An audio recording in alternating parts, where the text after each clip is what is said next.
I had been unemployed since late April and was assigned by social services to work at a senior citizens' day care facility to fulfill my cash grant from welfare.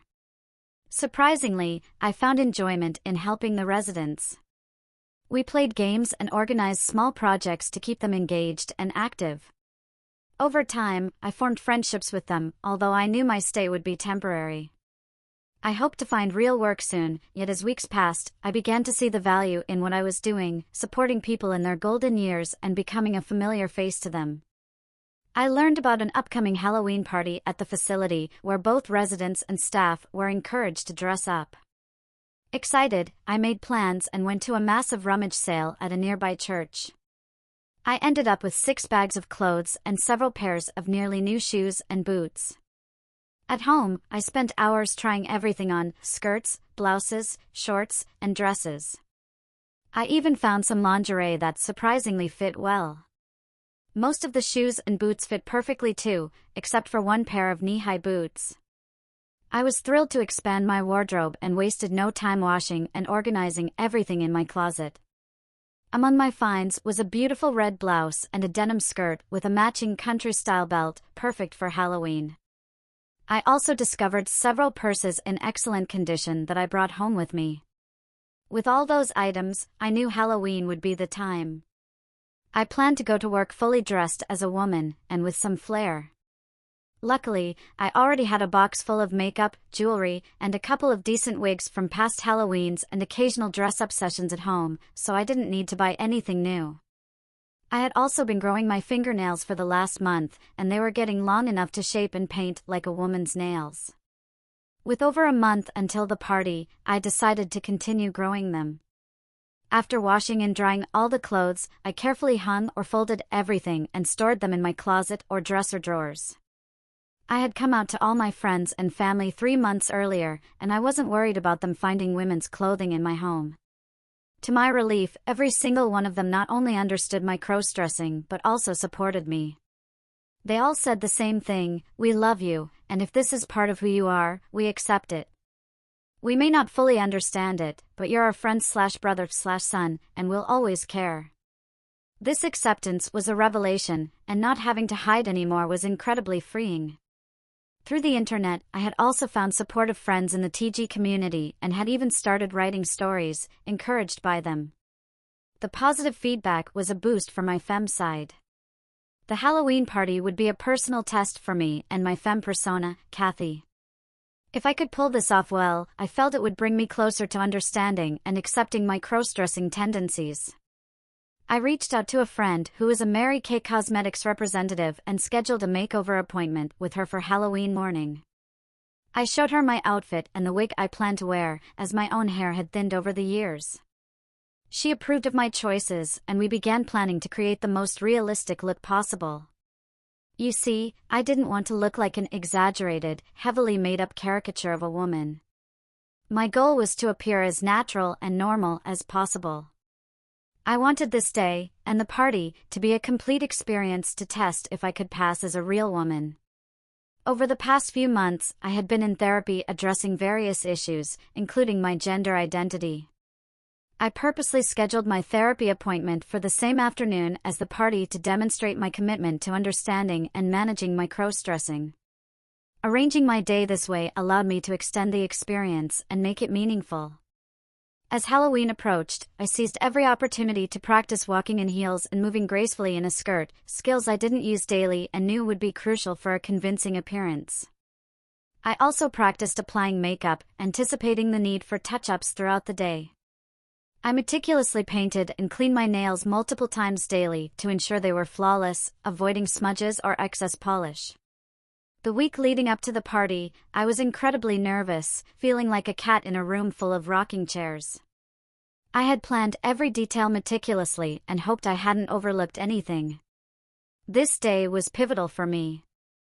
Not only would I spend the entire day as my femme self, but I also needed to appear convincing during my therapy session. The last thing I wanted was to be red while out downtown. If I were to be seen as a caricature of a woman, being red wouldn't matter much. However, since I aim to appear as realistic as possible, being red could derail my plans and affect my mental well-being. On the morning of Halloween, my friend arrived promptly at 8:30 a.m. to start my makeover. She brought what looked like an enormous tackle box filled with makeup and tools, many of which were unfamiliar to me. She instructed me to sit, close my eyes, and follow her lead. I may be many things, but a fool isn't one of them, I complied without hesitation. I can't recall every detail of what she did, but an hour later, she told me to open my eyes and look in the mirror. I was stunned by what I saw. Staring back at me was a woman. I'm not conventionally handsome, so I didn't expect to see beauty, but what I saw definitely wasn't male. Once the wig was in place and secure, I truly looked like a woman. Grateful and overwhelmed, I thanked my friend. She smiled and said, "Have a fantastic day, Kathy." With that, she packed up and left me to finish dressing. I struggled into the undergarments, a snug panty girdle, a long-line bra, thigh-high hose, a half-slip, and a camisole. Then, I filled the bra with 2 sturdy balloons filled with a mixture of water, gelatin, and birdseed and donned the blouse. The blouse felt as heavenly as I had anticipated, soft and silky with long ties at the neck. Securing the skirt and belt, I bent to slip on my boots. Those boots, genuine brown leather, were slightly too small by about a quarter size. I wore them daily for up to 4 hours, hoping they would stretch enough to be comfortable by the end of the day. They were a gift from a coworker at the daycare who found them too large for her. After wearing them twice, she stowed them away and forgot about them. When she heard about my Halloween plans, she offered them to me, saying, "If they fit, use them for Halloween and keep them." "I can't use them, and it's too late to return them." I stammered my thanks and still cherish those boots today. They have 3-inch stacked wooden heels and are made of real leather, quite a fortunate gift that must have cost her a pretty penny. Following my friend's advice, I packed all the makeup I needed into a black purse along with my wallet, cigarettes in a case, lighter, and keys. I added some tissues, Q-tips, and a wig brush. Donning a heavy black woman's coat, I checked myself in the mirror one last time before slinging the purse over my shoulder and heading outside. My only concern at that moment was avoiding the neighbors seeing me leave the house and get into my car. They were unaware of my crossdressing or my plans for the day. Thankfully, none were outside, and I made it to my car without being spotted. Once outside, dressed fully as a woman, my only worry shifted to driving in those high heels. They positioned my feet at a different angle to the pedals, and the first few minutes were a bit shaky. I quickly adjusted and managed to drive to the daycare without incident. After parking, I grabbed my purse and walked confidently to the center. Standing outside, I lit a cigarette, drawing in a deep breath to calm my nerves. Smoking was a familiar ritual that helped ease the tension racing through my mind. As I approached the doors, a couple of residents arrived, smiling at me. I nodded in return, noticing no hint of recognition in their eyes. The workers who greeted the residents also didn't recognize me. Suddenly, I began to relax. This disguise was working. With the residents and workers inside, I finished my cigarette and entered the building with a smile. I hadn't practiced my walk extensively, but the slightly tight boots with 3-inch heels naturally led to smaller, more feminine steps. I didn't exaggerate or suppress the sway of my hips, I simply went with what felt right and stopped thinking about it. After hanging up my coat and slinging my purse over my shoulder again, I entered the day room where residents and workers were gathered.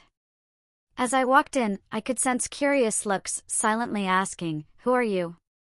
Do you belong here?" Heading to the employees' break area at the back, I received similar puzzled glances from my coworkers. After a tense moment, one of the women approached me closely, scrutinizing my face for a few seconds before bursting into laughter. The others looked between us, trying to understand what was so amusing. When she finally managed to speak, she exclaimed, "Oh my God. Does anyone recognize who this is?" They began scrutinizing me more closely, and within a couple of minutes, the realization dawned on everyone. What followed was the most uproarious session of laughter and admiration I've ever experienced. Everyone was talking at once, marveling at how good I looked. While they were all in costumes too, none seemed to have gone to the lengths I had. After a few minutes of this delightful chaos, it was time for me to clock in and start my shift. I stashed my purse among where the other women stored theirs and walked confidently into the day room. It took about 20 minutes for word to spread throughout the day room. I felt many curious eyes on me as I went about fetching coffee and socializing. Engaging in these tasks and assisting residents from the main doors to the day room made me almost forget my attire. I felt surprisingly normal and comfortable. It wasn't until my first smoke break that the contrast of my clothing hit me again. Stepping outside to light up, I encountered my boss, who hadn't seen me yet. Retrieving my cigarettes from my purse, I lit one, and as I smoked, she scrutinized me intensely, as if trying to place where she had seen me before. Unable to contain myself, I started laughing. My attempt at a female voice failed, coming out in my usual male baritone/tenor, which prompted her to cover her face in astonishment, exclaiming, "Oh my God. Mike! Is that really you?" This set off another bout of laughter between us, and soon she bombarded me with questions. She wanted to know how I managed it, how long it took, where I found the courage, questions that poured out in rapid succession. I tried to answer as many as I could without revealing how much I enjoyed dressing this way and how often I had done it privately hundreds of times before. We stood there talking for about 15 minutes, and as a playful jest, I tried to hold and smoke my cigarette as I had seen women do. Apparently, I mimicked it well because I could see her eyes following my movements, and she even remarked, "Look at you. Standing there smoking like that." I shrugged it off, jokingly saying, "Hey, I'm just copying what you do," and chuckled, hoping to play it off lightly. Little did she know, I was studying her movements, adding them to my repertoire of feminine gestures. She seemed to buy my explanation, and after we finished our cigarettes, we walked back inside together, our heels clicking on the tile floors. Internally, I was thrilled by those sounds and the sensation of the skirt brushing against my legs, though I tried my best not to show it. We stepped into the break room area, and she pulled out her compact and lipstick from her purse to touch up. Taking a cue from her, I did the same. She nearly smeared lipstick across her face when she burst out laughing at me standing there with my compact open, applying lipstick and powdering my nose and chin. The feeling was indescribable for me, to be standing next to a real woman, openly applying makeup while she knew I was actually a guy. The rest of the day unfolded similarly. Eventually, all the employees and residents of the daycare recognized me, and I received comments like, "You look amazing," and "Look how well he walks in those heels," and "You look lovely." It was a day filled with compliments that boosted my confidence with each passing moment. Strangely, I didn't feel uncomfortable or out of place in the clothing I wore. It was as if I had forgotten I was in a skirt, heels, and makeup. During lunch break, I joined some coworkers outside for a smoke, and they marveled at how good I looked and how well I pulled off what they thought was a challenging costume to wear. Costume, I thought to myself. If only they knew. After lunch, we returned inside, and the women and I refreshed our makeup, sparking another round of laughter and compliments on my application skills. The party itself began about 15 minutes after lunch when we escorted the wheelchair-bound individuals to the large hall. Pushing wheelchairs and high heels posed no issue for me, and within another 15 minutes, everyone was ready to start the festivities. We had spent the morning helping the clients dress in their costumes, and they looked fantastic. Smiles abounded as the band started playing and the dancing commenced. We spent nearly 2 hours at the party, with the clients thoroughly enjoying themselves, and everyone who could danced. Now, I'm not usually one to dance unless it's a slow dance, and I prefer to lead, if you catch my drift. Out of nowhere, a worker from another daycare center tapped me on the shoulder. I turned around to see what he wanted and found myself facing a guy who clearly wanted to dance with me. I was speechless. Hadn't anyone informed him about who I really was? I glanced at my coworkers, who were pointedly ignoring the situation. Now, I faced a genuine dilemma. If I danced with him, he might feel embarrassed once he realized the truth, possibly resenting me for deceiving him. If I declined, he might still feel embarrassed, teased for failing to secure a dance, especially with a woman, or so he thought. Whichever way I chose, it seemed he would end up losing, and I feared he might hold a grudge against me in the future. I pondered the situation for a few moments, standing there with Arnie looking at me expectantly. Suddenly, inspiration struck, and I leaned in, whispering into his ear, "Listen, Arnie. It's me, Mike. Don't give away that I've told you. I think the other workers are trying to pull a fast one on us. How about we turn the tables on them? Play along with me, and we'll give them a dance they'll never forget. Otherwise, we'll both end up embarrassed and probably dislike each other." His eyes widened, and he took a step back to get a better look at me. Recognition dawned in his eyes as he leaned back in and whispered, "Okay." "Geez, Mike.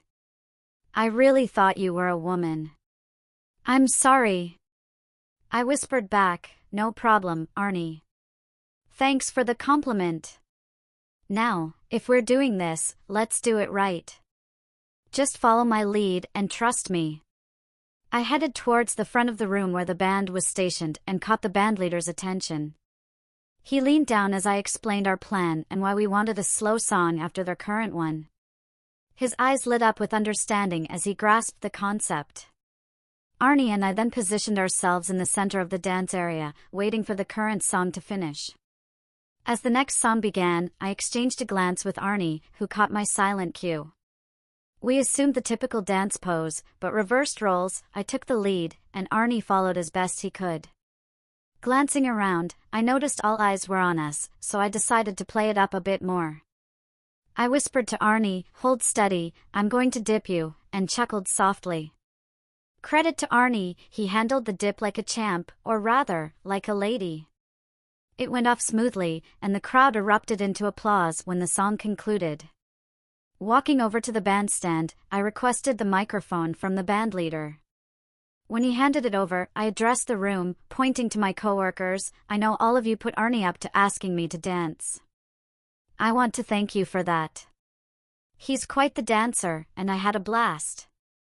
With that, I returned the microphone, curtsying to the entire hall. Again, Arn followed my lead, bowing graciously to the audience before we clasped hands and confidently exited the dance floor. I noticed a couple of admiring glances from fellow employees and a few shamefaced looks from others. Arn and I approached those who had attempted to trick us and stood before them, hand in hand, staring them down. Finally, I spoke up. "I think both Arn and I deserve an apology, don't you?" They stood there awkwardly, avoiding eye contact. Arn surprised me by speaking first. "No, Mike, they don't owe us apologies. If anything, I owe them a thank you." I looked at Arn, puzzled, but let him continue. That was the most fun I've had dancing in ages, and knowing we outsmarted these two made it even better. Arn chuckled and fixed his gaze on the jokesters, adding, "I hope you've learned something today. If not, see me after work, and I'll give you a proper lesson," punctuated with a raised fist. I intercepted his fist, urging him to relax. "Arn, there's no need for that," I said firmly, motioning to his open hand. "I think they've learned their lesson. Let's shake hands and move on, okay? No hard feelings, guys," I concluded, extending my hand. After a moment's hesitation, they shook hands with us. "All right then, let's consider it settled," I said, turning to leave, but Arn stopped me with a hand on my shoulder. He grasped my hand again and looked me in the eye. "You saved me from a major embarrassment today, and I owe you one," he admitted. "I would have never lived it down if you hadn't clued me in on who you really are." Then, unexpectedly, he hugged me, not a casual hug, but a genuine embrace between men. I was taken aback momentarily but composed myself. We parted ways as better friends than we started the day. The remainder of the party was somewhat subdued but enjoyable. I received more compliments on my appearance and how I handled the situation with Arn. Around 2:30, it was time for me to leave.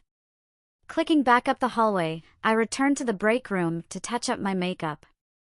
Grabbing my purse and coat, I headed outside, lighting a cigarette. I held it delicately between my fingers, taking a deep drag and exhaling slowly into the sunny day. A laugh escaped me. Oh, I thought, I wish every crossdresser could experience a day like this. I opened the car door and casually tossed my purse onto the seat before sliding in myself, smoothing my skirt as I settled down. I sat for a moment, finishing my cigarette and reflecting on the events of the day. Surprisingly, there hadn't been a single moment of sexual excitement, which often accompanies dressing up for me. Instead, I felt a deep sense of contentment and calmness, more relaxed than ever. Checking my makeup in the rearview mirror, I started the car and drove home. Stopping along the way to buy cigarettes, I attracted some curious looks only when I spoke. The woman at the service desk where they kept cigarettes even addressed me as ma'am, which I absolutely loved. When I responded, her reaction was priceless, and I couldn't help but laugh. After paying for my smokes, I left the store still chuckling and headed home. Arriving home, I decided to visit my neighbors, fully embracing the moment. To my surprise, they loved my outfit and initially couldn't believe it was me. Once they accepted it, they complimented how good I looked and acted. With 3 hours before my therapy appointment, I spent the time chatting with them, secretly wishing I could look like this every day. When it was time to head downtown for my appointment, I didn't hesitate. Checking my makeup again, I drove downtown but had trouble finding parking near the building. Undeterred, I parked 4 blocks away, locked the car, slung my purse over my shoulder, and began the walk. It felt exhilarating to be out in broad daylight, fully dressed as a woman without worrying about being noticed. I felt a mix of freedom, excitement, and confidence as my heels clicked on the sidewalk. I might have received some curious glances, but I didn't care. I felt completely in control. Arriving at the medical building with a few minutes to spare, I stood outside and enjoyed another cigarette in my most feminine manner.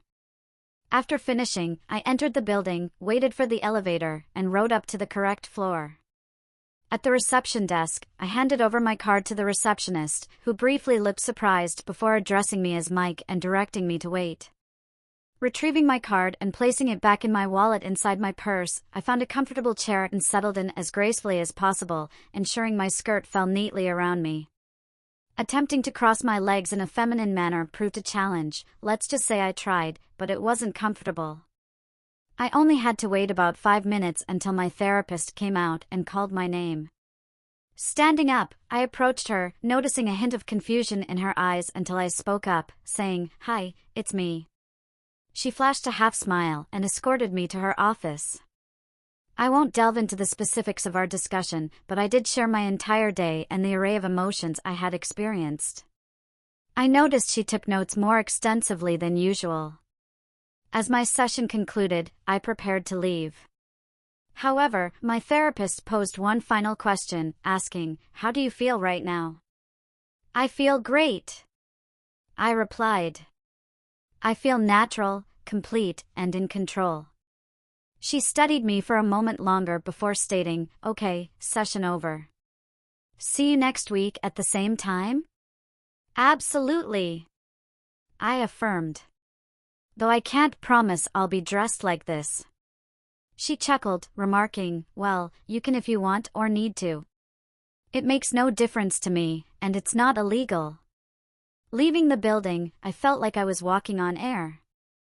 I lit a cigarette and enjoyed it on my walk back to the car, subtly enhancing my stride and relishing the sound of my heels clicking on the sidewalk. Remembering all the nuances of a typical woman's walk was challenging as a man. The hips, the arms, and the posture, it all required a natural flow. Despite this, I seemed to pass unnoticed, blending seamlessly into the surroundings. Upon reaching my car, I unlocked it, got in, and headed home.